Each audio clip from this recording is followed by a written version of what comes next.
नमस्कार, मैं रुक्मिणी अजय बतकंवार आज रामायण को अपनी स्वलिखित कविता के स्वरूप में आप सबके सामने सादर करने का प्रयास करती हूँ। तो शुरू करते हैं। राजा दशरथ थे बड़े दिल वाले, बड़े ज्ञानी बड़े गुणवान। सब कुछ था उनके हाथों में, केवल ना थी उनको संतान। रानी कौशल्या देवी कैकेयी, सुमित्रा हुई बड़ी परेशान। कैसे वंश को आगे बढ़ाए, चिंतित हुई तीनों एक साथ। कहने लगी तीनों गुरुदेव से, होगा कुछ इसका उपचार।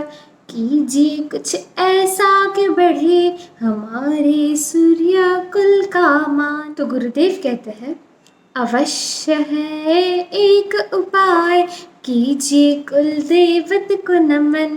पुत्र का में श्री यज्ञ जरूरी, मैं करता हूँ इसका प्रबंध। नंगे पाव गए दशरथ की, बिनती यज्ञ के आरंभ की। प्रसन्न हुए ऋषि श्रृंग मुनि, की बिनती स्वीकार राजा की। यज्ञ करके सूर्य देव को किया प्रसन्न दशरथ ने। 9 मास पश्चात 3 रानियों की कोख में जन्म लिया पुत्रों ने। हर जगह था हर्ष उल्लास, हर जगह खुशियों की बहार। प्रेम भाव से राजा ने बांटे, अवधपुरी में मोतीहार। देवी कौशल्या के पुत्र का होगा केवल 2 अक्षर नाम। अनंत ब्रह्मांड बसता है जिसमें, वो होंगे हमारे राम। कई पुत्र भरत सुमित्रा, नंद लक्ष्मण शत्रुघ्न। हुआ है सबका नामकरण, सुनकर शीतल पाया मन।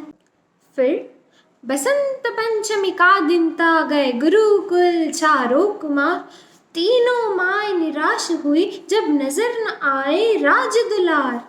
हो गई थी रात गहरी, सो गए थे गुरुदेव। राम भैया हमें लोरी सुनाओ, कहने लगे शिष्य अनेक। बीत गए साल अनेक, कुमारों की शिक्षा पूर्ण हुई। सुनकर बात उनके लौट आने की, तीनों माए प्रसन्न हुई। नगर पहुँचे जब चारों भाई, हुआ था उनका जय जयकार। तीनों माए व्याकुल थी, देखने उनके बेटे 4। माँ अपने बच्चों को ढेर सारा प्यार दे ही रही थी कि एक दिन ऋषि विश्वामित्र आए राजा दशरथ के पास, ले जाने उनके बड़े बेटे रामचंद्र को अपने साथ। चल पड़े राम लक्ष्मण विश्वामित्र वशिष्ठ के साथ। राह में सामना हुआ राक्षसी ताड़का के साथ।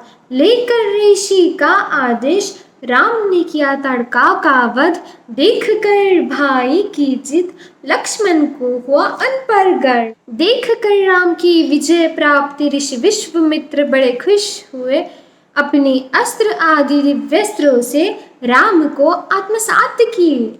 यज्ञ के पूर्णाहुति के दिन राम लखन पहरा देने लगे। कुछ असुरों ने यज्ञ में विघ्न डालने की चेष्टा की। अपने बाण से राम जी ने असुरों का नाश किया। फिर एक बार उन्होंने भाई लक्ष्मण का दिल जीत लिया। देख देख फिर राम की जित, ऋषि विश्वामित्र प्रसन्न हुए। यज्ञ को पूरा करके दशरथ नंदन को आशीर्वाद दिए। मिथिला में जहाँ सीता जी का स्वयंवर रचने वाला था, ऋषि विश्वामित्र ने राम जी को भी वहाँ चलने हेतु मनाया था। अब मिथिला की राह में गुरुसंग दोनों भाई चलते जाते हैं। एक बस्ती में जहाँ कोई नहीं, वहाँ पत्थर पे तुलसी जीवित पाते हैं। देखकर आश्चर्य से राम पूछते हैं गुरु से, ये कैसे संभव होता है। तब जाकर ऋषि विश्वामित्र अहिल्या कथा सुनाते हैं। राम जी ने सुखद स्पर्श से अहिल्या को शाप मुक्त किया। एक शपित बेकसूर औरत को राम जी ने था न्याय दिया। राम जी ने था न्याय दिया।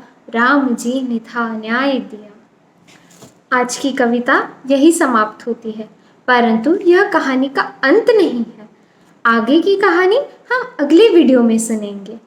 उसके पहले मैं कुछ कहना चाहती हूँ कि गीता से है ज्ञान मिला, रामायण से राम। गीता से है ज्ञान मिला, रामायण से राम। भाग्य से हिंदू धर्म मिला और किस्मत से हिंदुस्तान, किस्मत से हिंदुस्तान। सदा मुस्कुराते रहिए, सदा खुश रहिए। जय हिंद, जय भारत, जय श्री राम।